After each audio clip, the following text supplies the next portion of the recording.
Good evening. Hundreds of frustrated Air Canada passengers were forced to wait hours at Pearson today to rebook flights that were either delayed or canceled because of this past weekend's winter blast. But many of them say what made the situation far worse was the near zero communication from the airline about what was happening.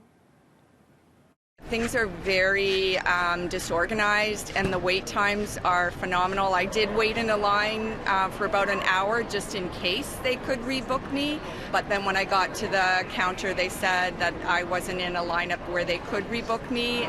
We've been told multiple things by one employee, and then we'll go to where they say to go, and they're like, oh no, that's not how this works. You can't come here to get your ticket changed or things like that. So there seems to be a lot of miscommunication and confusion. Just last evening was atrocious. They really wanted nothing to do with us.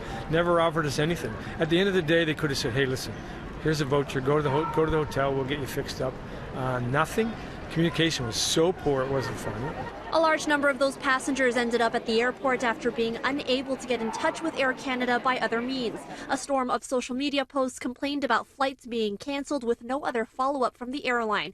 Messages were not being answered. Some said they waited over an hour on the phone only to be disconnected before reaching an agent. They say, oh, you need to call customer service, and you call customer service, and then they tell you in both English and in French that they, because of this new system, you can't even wait on hold and call back another time.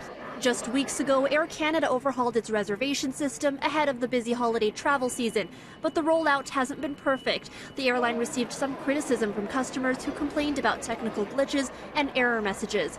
We reached out to Air Canada today and asked if this contributed to what appears to be a major communication breakdown. A spokesperson said in a statement, in some cases, rebooking and issuing new tickets at the airport has been slowed a bit by the implementation of our new reservation system, which is only natural as it is a new process and there is a learning curve for agents. The new reservation system is operating overall as expected, and our regular check-in processes are working normally. I know they're frustrated too because of the new system, and all the travelers are tired and so many flights canceled. But that was frustrating. They're not all on the same page. So if you ask one person something, the next person's going to tell you something totally different. Now, Air Canada says the continuing effects of the weather along with rollover from yesterday means it will take some time before things get back to normal. It adds that those who have confirmed bookings should check the Air Canada or Pearson website for their flight status before leaving for the airport.